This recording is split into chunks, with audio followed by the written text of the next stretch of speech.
Hello students, today we are going to continue with the next part of this chapter, and here we will discuss about farming and its type.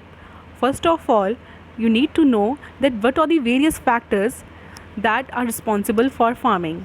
First is geographical condition कि कैसा है वो area, plane है, plateau है, किस तरीके का area है वो. Second is demand of the product की कितनी डिमांड है वहाँ पे, वो जो हम ग्रो करने वाले हैं फार्मिंग में एक्चुअली में उसकी कितनी डिमांड है मार्केट में, ये बहुत एक इम्पॉर्टेंट फैक्टर है. नेक्स्ट इज़ लेबर रहता है, जो लोग उसमें इन्वॉल्व होंगे, कितना ज़्यादा लेबर वहाँ पे इन्वॉल्व है, कम लोग हैं, ज़्यादा लोग हैं, कैसे हैं, स्किल्ड लेबर है, नॉन स्किल्ड लेबर है. तो लेबर का जो अवेलेबल है रहना है वो बहुत ज़्यादा एक इम्पॉर्टेंट रोल प्ले करता है फार्मिंग में. लेवल ऑफ टेक्नोलॉजी कैसी है, मेथड कैसा यूज़ कर रहे हैं, इंस्ट्रूमेंट कैसे यूज़ कर रहे हैं. तो ये जो सारे फैक्टर्स हैं वो फार्मिंग में बहुत इंपॉर्टेंट रोल प्ले करते हैं. फार्मिंग को हमने दो कैटेगरीज में डिवाइड किया है, that is subsistence farming and commercial farming. Subsistence farming जो है वो आगे दो कैटेगरीज में हमने डिवाइड करी है, that is intensive subsistence, primitive subsistence. अब प्रिमिटिव सब्सिस्टेंस को आगे दो कैटेगरीज फर्दर मिली हैं, that is shifting and nomadic herding. Commercial farming है वो भी फर्दर डिवाइड की गई है, that is commercial grain farming and mixed farming. And last one is plantation, जो यहाँ पे गलती से लिख दिया गया है, that is plantation. First of all we will discuss about subsistence farming. बच्चे, सबसिस्टेंस फार्मिंग वो रहती है जहाँ पे फार्मर की नीड्स के अकॉर्डिंगली कल्टीवेशन की जाती है. फार्मर एक छोटे से प्लॉट में अपनी कल्टीवेशन करता है अपनी फैमिली की रिक्वायरमेंट के accordingly. Low levels of technology use होता है, सिर्फ अपनी घर की ज़रूरत के अनुसार ही आउटपुट निकलता है. आउटपुट मतलब प्रोडक्शन. तो सबसिस्टेंस फार्मिंग की दो कैटेगरीज हैं आगे, that is intensive and primitive subsistence farming. जो इंटेंसिव सब्सिस्टेंस रहता है बच्चे, इसमें क्या होता है, फार्मर जो रहता है वो कल्टीवेट करता है, स्मॉल प्लॉट ऑफ लैंड में करता है, सिंपल टूल्स यूज़ करता है. More than one crop is grown annually on the same plot and the climate is favourable and the soil is fertile. Rice is the main crop. Other crops include rice is the main crop and other crops include wheat, maize, pulses and oilseeds. Intensive subsistence agriculture is prevalent in thickly populated areas of monsoon region of Southeast and Southeast Asia. बच्चे, ये ज़्यादातर monsoon जो regions हैं ये वहाँ पे ज़्यादा practice किया जाता है. मेन क्रॉप्स जैसा कि मैंने आपको बताया, राइस मेन क्रॉप है, wheat, maize and pulses are the other common crops that are grown under intensive subsistence farming. Primitive subsistence farming includes, जिसकी आगे दो टाइप्स हैं, that is shifting cultivation and nomadic herding. बच्चे please ध्यान से सुनिएगा, shifting cultivation क्या होता है. अब शिफ्टिंग कल्टीवेशन बच्चे वो होता है, ये थिकली फॉरेस्टेड एरियाज़ में प्रैक्टिस किया जाता है ज़्यादातर, जो कि ट्रॉपिकल रीजन्स होते हैं अफ्रीका के, साउथ ईस्ट एशिया के और नॉर्थ ईस्ट इंडिया के. इंडिया में कहाँ पाया जाता है, नॉर्थ ईस्ट इंडिया में. ये वो एरिया है जहाँ पे हैवी रेनफॉल होता है और यहाँ पे जो सॉइल की जो वेजिटेशन है, जहाँ पे ये बड़े जल्दी रीजनरेट हो जाती है, यहाँ पे वेजिटेशन बहुत जल्दी ग्रो करता है. अब ये होता कैसे है, एक लैंड होता है, जैसे प्लॉट ऑफ लैंड है, उसको क्या किया जाता है, वहाँ पे पेड़ पौधों को गिराया जाता है, ट्रीज़ को गिराया जाता है और वहाँ पे आग लगाई जाती है. और जब वो पूरा राख बन जाता है, उस राख को मिट्टी के साथ मिक्स कर कर वहाँ पे ऑब्वियसली वो एक फर्टिलिटी प्रोवाइड करेगा सॉइल को, और फिर वहाँ पे क्रॉप्स ग्रो की जाती हैं, दैट इज़ मेज़, याम, पोटैटोज़, कैसावा आर ग्रोन. अब इसके बाद ग्रो करने के बाद जब सॉइल अपनी फर्टिलिटी लूज़ करने लगता है, उस लैंड को क्या कर दिया जाता है, अबैंडन मतलब छोड़ दिया जाता है, और कल्टीवेटर कहाँ चला जाता है, एक न्यू प्लॉट की तरफ. अब यहाँ पर फिर से आग लगाकर इसको छोड़ दिया जाता है. इस प्रोसेस को बोलेंगे स्लैश एंड बर्न. जब इस प्लॉट को छोड़ा जाता है काफ़ी टाइम बाद, यहाँ पर फिर से क्या होता है कि कुछ देर के बाद यहाँ पे फर्टिलिटी फिर से आ जाती है.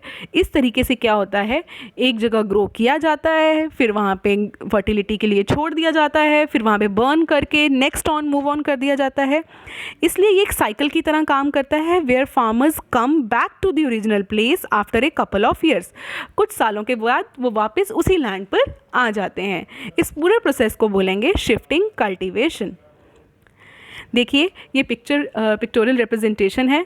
पहले एक लैंड को लिया जाता है, फर्टाइल लैंड को, फार्मिंग की जाती है। फार्मिंग करने के बाद क्या होता है, वो इनफर्टाइल हो जाएगा और फिर उसको वापस रीग्रो करने के लिए छोड़ दिया जाता है। रीग्रो करने के लिए क्या करेंगे, जैसे कि यहाँ पे आग लगाई गई है, स्लैश एंड बर्न कर दिया जाएगा। स्लैश एंड बर्न करने के बाद वो सॉइल फिर से फर्टाइल हो जाएगी कुछ सालों के बाद और वापस यूजेज के लिए वो प्रिपेयर हो जाएगी। नोमैडिक हर्डिंग क्या होता है? Nomadic herding is practised in the semi arid and the arid regions of Sahara, Central Asia and some parts of India like Rajasthan, Jammu and Kashmir. इसकी सबसे रिलेटेबल एग्जांपल मैं दूंगी। आपने सुना होगा गुज्जर्स एंड बकरवाल्स हमारे जम्मू कश्मीर में बड़े ज़्यादा पाए जाते हैं। वो एक जगह पर कभी नहीं रहते हैं बच्चे, वो समर एंड विंटर्स के accordingly from time to time hilly to plain areas move करते रहते हैं। वो क्या करते हैं, ग्रुप्स में मूव करते हैं और फॉडर की तलाश में, चारे की तलाश में, वो पानी की तलाश में कहीं ना कहीं वो इधर उधर भटकते रहते हैं। ये भटकने के कारण ये सिर्फ किसका ध्यान रखते हैं, एक तो क्लाइमेट का और एक लैंड का ध्यान रखते हैं। इनके पास कौन कौन से एनिमल ज़्यादातर पाए जाते हैं, that is sheep, camel, yak, goats, ये पाए जाते हैं। और ये इनसे हमें मिलता क्या है, मिल्क, मीट, वूल, हाइड्स मतलब काइंड ऑफ स्किन और लेदर्स, ये सब हम इनसे लेते हैं। तो this is the type of nomadic herding, जो एक सेटलमेंट के प्रेफर नहीं करते हैं, एक जगह नहीं रुकते हैं, ये टाइमली मूव ऑन करते रहते हैं। ये कहाँ पे प्रैक्टिस होता है, ड्रायर पार्ट्स में, जहाँ सूखे रीजन होते हैं, ये वहाँ पे प्रैक्टिस होता है। और नोमैड्स क्या करते हैं बच्चे, ग्रुप्स में क्या करते हैं, मूव ऑन करते हैं। तो ये आपको एक पिक्टोरियल रिप्रेजेंटेशन दिखाई गई है इसकी। एंड दी नेक्स्ट जो कैटेगराइज हमने डिवाइड की थी फार्मिंग की, वो थी कमर्शियल फार्मिंग। कमर्शियल फार्मिंग हमने 3 कैटेगरीज में डिवाइड की थी आगे, that is commercial grain farming, mixed farming and plantation agriculture. सबसे पहले हम ये देखेंगे कि कमर्शियल फार्मिंग होता क्या है। Crops are grown and animals are reared for the sale in market. जब मार्केट यूजेज के लिए हम कुछ चीज़ को ग्रो करते हैं और एनिमल्स को रेयर करते हैं, उसे कहेंगे कमर्शियल प्रोसेस के लिए, कमर्शियल पर्पज़ के लिए कहेंगे। कमर्शियल पर्पज़ बच्चे वो होता है जब लार्ज अमाउंट में किसी चीज़ को ग्रो किया जाता है या किसी एनिमल को रखा जाता है, तो उसको मार्केट में सप्लाई के लिए जब पाला जाता है तब उसे कहेंगे कमर्शियल फार्मिंग। जबकि हमने सबसिस्टेंस में पढ़ा सिर्फ पर्सनल नीड्स के लिए ग्रो किया जाता था, यहाँ पे कमर्शियल क्या हो गया, मार्केट नीड के accordingly. The area cultivated and the amount of capital invested is large. जो एरिया कल्टिवेट किया जाता है लैंड, वो बहुत बड़ा होता है। कैपिटल मतलब पैसा, जो इन्वेस्टमेंट है वो भी बहुत ज़्यादा होती है। Amount most of the work is done by machines. Obviously बच्चे लैंड बहुत ज़्यादा है, तो इतना ज़्यादा लेबर अगर अवेलेबल नहीं होगा तो मशीन से ज़्यादा काम लिया जाता है। इसकी फर्स्ट टाइप है commercial grain farming. Commercial grain farming में क्या होता है, crops are grown from commercial purpose, ये कमर्शियल पर्पज़ के लिए ग्रो की जाती हैं। वीट एंड मेज जो है ये बहुत ज़्यादा प्रोमिनेंट हैं इसमें। ये कहाँ कहाँ की जाती है, temperate grassland areas of North America, Europe and Asia. These areas are sparsely populated, यहाँ पे पॉपुलेशन कम है, बहुत ज़्यादा लैंड्स अवेलेबल हैं, तो इसलिए यहाँ पे ये प्रैक्टिस की जाती है। बहुत ज़्यादा सर्दियों में ये वाली क्रॉप्स ग्रो नहीं होती हैं। और इनको ये commercial, the distinctive type of agriculture known as commercial grain farming was developed in US. ये यूएस में डेवलप हुआ था ये वाला पैटर्न। ये ज़्यादातर मैकेनाइजेशन के ऊपर डिपेंडेंट रहता है और ये फार्मिंग मशीनरी ज़्यादातर ये 20th सेंचुरी में डेवलप हुई थी इसको लेकर। तो यहाँ पे जो बड़ी बड़ी जो मशीनरीज़ हैं ये 20th सेंचुरी में डेवलप हुई थी, जिसने इन्हांस किया कमर्शियल ग्रेन फार्मिंग को। इससे क्या होता है, जो लार्ज स्केल में कल्टीवेशन है वो पॉसिबल रहती है।